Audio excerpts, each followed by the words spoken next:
नमस्कार साथियों, आज हम एक बड़े इम्पोर्टेंट टॉपिक पे चर्चा करने जा रहे हैं और इस टॉपिक का नाम है राजस्थान की विश्व धरोहर। तो आइए राजस्थान की विश्व धरोहर के बारे में जानें। अगर बात करें विश्व धरोहर कौन जारी करता है, तो विश्व धरोहर वर्ल्ड हेरिटेज यूनेस्को के द्वारा जारी की जाती है और उसका मुख्यालय है पेरिस, फ्रांस में। तो कौन जारी करता है? यूनेस्को द्वारा जारी की जाती है। यूनेस्को द्वारा जारी की जाती है। जारी की जाती है। United Nation Educational, Scientific and Cultural Organization, ये यूनेस्को का पूरा नाम होता है और यूनेस्को जारी करती है। और मुख्यालय कहां पर है? यूनेस्को का मुख्यालय है पेरिस, फ्रांस में। मुख्यालय पेरिस, फ्रांस में है। ये जो यूनेस्को द्वारा वर्ल्ड हेरिटेज विश्व धरोहर जारी की जाती है, इसकी दो कैटेगरीज होती है। एक कैटेगरीज होती है मूर्त, एक होती है मूर्त धरोहर और एक होती है अमूर्त धरोहर। एक होती है अमूर्त धरोहर। एक मूर्त कैटेगरी होती है, एक अमूर्त कैटेगरी होती है। और मूर्त की भी तीन कैटेगरी होती है। मूर्त की तीन श्रेणियां होती हैं। एक श्रेणी होती है जिसका नाम होता है प्राकृतिक श्रेणी। प्राकृतिक श्रेणी। एक का नाम होता है सांस्कृतिक श्रेणी। एक होती है सांस्कृतिक श्रेणी और एक श्रेणी होती है तीसरी, मिश्रित श्रेणी। जो प्राकृतिक भी हो और जो सांस्कृतिक भी हो, जिसमें दोनों के गुण हो, उसे मिश्रित श्रेणी कहा जाता है। तो हम रिलेवेंट टू राजस्थान बात करने जा रहे हैं कि राजस्थान में आज तक, पहले हम मूर्त की बात करने जा रहे हैं। तो पहले मूर्त की तरफ देखें। आप बात करने जा रहे हैं मूर्त धरोहर और उसको आप बात करने जा रहे हैं राजस्थान के संदर्भ में। राजस्थान के संदर्भ में। राजस्थान के संदर्भ में देखिए, सबसे पहले राजस्थान की किस धरोहर को विश्व धरोहर का दर्जा दिया गया है? वह केवलादेव या घना पक्षी विहार है, जो भरतपुर में है। उसे 1985 में सबसे पहले धरोहर, विश्व धरोहर का दर्जा दिया गया था। तो नंबर एक है केवलादेव या घना पक्षी विहार। घना पक्षी विहार,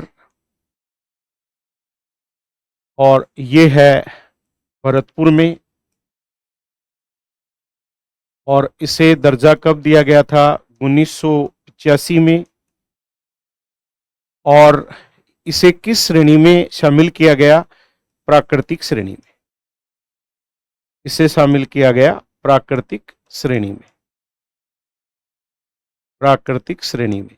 उसके बाद अगर बात करें नंबर दो पर, तो नंबर दो किसका आता है?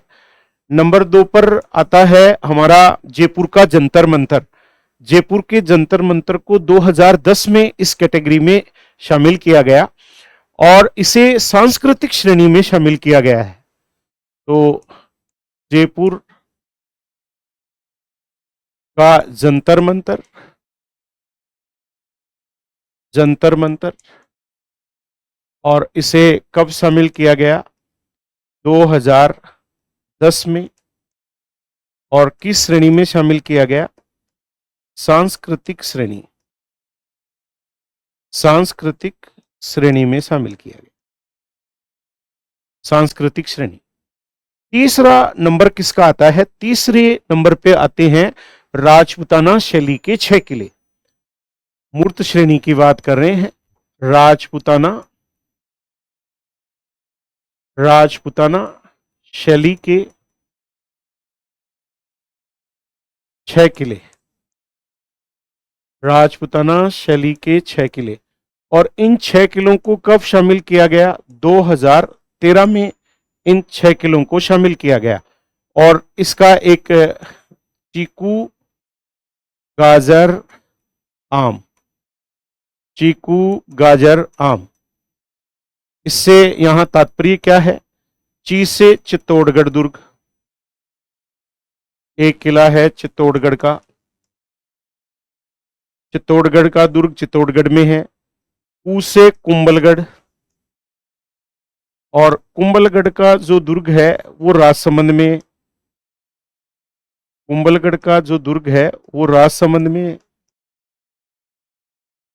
उसके बाद में गा से गागरोण, गा से गागरोण, और गागरोण का दुर्ग कहां पर है? झालावाड़ में है, गागरोण का दुर्ग है झालावाड़ में।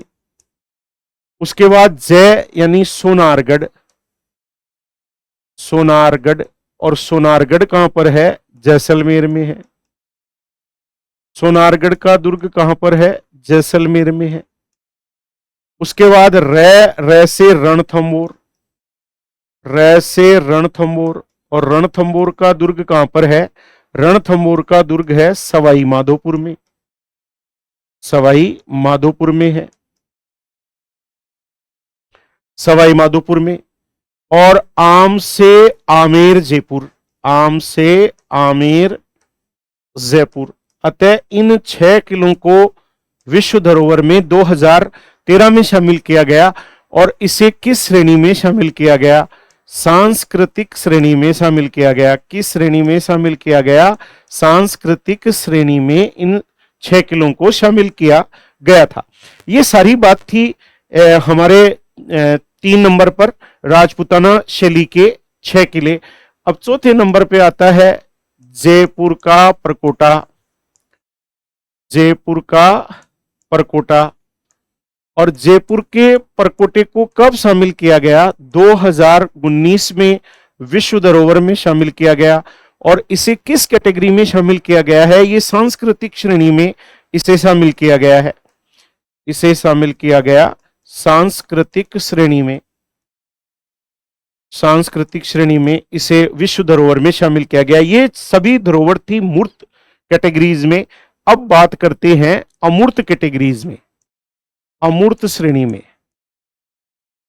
एक कैटेगरी होती है अमूर्त, एक होती है मूर्त। मूर्त को ही वैसे मान्यता होती है और ये केवल सांस्कृतिक बढ़ावा देने के लिए अमूर्त श्रेणी जारी की जाती है। और इसमें हमारी एक ही धरोहर है जिसका नाम है कालबेलिया नृत्य, जिसका नाम है कालबेलिया नृत्य। और इस कालबेलिया नृत्य को कब शामिल किया गया था? 2010 में इसे अमूर्त सांस्कृतिक विरासत सूची में शामिल किया गया था। तो देखा आपने, हमने बात करें कि अभी क्या आपने चर्चा की, हम आज पढ़ रहे थे राजस्थान की विश्व धरोहर, जिसकी चर्चा अभी हमने की कि राजस्थान की विश्व धरोहर कौन कौन सी हैं। तो हमने विश्व धरोहर के बारे में जानकारी ली। सबसे पहले हमने इसमें चर्चा की कि यूनेस्को द्वारा विश्व धरोहर जारी की जाती है। यूनेस्को का मुख्यालय पेरिस फ्रांस में है। इसके 2 श्रेणियां होती हैं, मूर्त और अमूर्त। मूर्त में भी 3 श्रेणी होती है, प्राकृतिक, सांस्कृतिक और मिश्रित श्रेणी। उसके बाद हमने चर्चा की मूर्त धरोहर राजस्थान के संदर्भ में केवलादेव या घना पक्षी विहार को भरतपुर में है 1985 में। प्राकृतिक श्रेणी में विश्व धरोहर का दर्जा दिया गया। जयपुर के जंतर मंतर को 2010 में सांस्कृतिक श्रेणी में विश्व धरोहर का दर्जा दिया गया। फिर राजपूताना शैली के 6 किलों को 2013 में सांस्कृतिक श्रेणी में दर्जा दिया गया। चीकू, गाजर, आम, ची से चित्तौड़गढ़, कू से कुंभलगढ़, राजसमंद, गा से गागरोन, झालावाड़, जैसे जैसलमेर, सोनारगढ़, रै से रणथंबोर, सवाई माधोपुर और आम से आमेर जयपुर। उसके बाद आपने पढ़ा कि जयपुर के परकोटे को 2019 में सांस्कृतिक श्रेणी में शामिल किया गया। और फिर आपने चर्चा की अमूर्त श्रेणी में कालबेलिया डांस को 2010 में शामिल किया गया था। उसके बाद अगर बात करें, एक किताब है हमारी राजस्थान करंट जीके की, जो कि चौहान पब्लिकेशन द्वारा प्रकाशित है, मार्केट के सभी बुक स्टॉल्स पे उपलब्ध है। आप करंट जीके के लिए इस पुस्तक का मार्गदर्शन ले सकते हैं, सहारा ले सकते हैं, और ये बहुत ही जबरदस्त संकलन है और उसका फायदा उठाइए। द्रोण ऐप विद्यार्थी हित में क्रांति की ओर अग्रसर है, जिसमें बहुत अच्छे अच्छे कोर्सेज रिकॉर्डेड हैं, जिनके माध्यम से भी आप अपने अध्ययन को और बेहतर बना सकते हैं। चौहान पब्लिकेशन की किताबों को घर बैठे प्राप्त करने के लिए आप इन नंबर पे कॉल कीजिए और किताब को अपने घर पर मंगवा सकते हैं और पढ़ने का मजा ले सकते हैं। तो आज हमने राजस्थान की विश्व धरोहर के बारे में जाना। धन्यवाद साथियों। जय हिंद साथियों।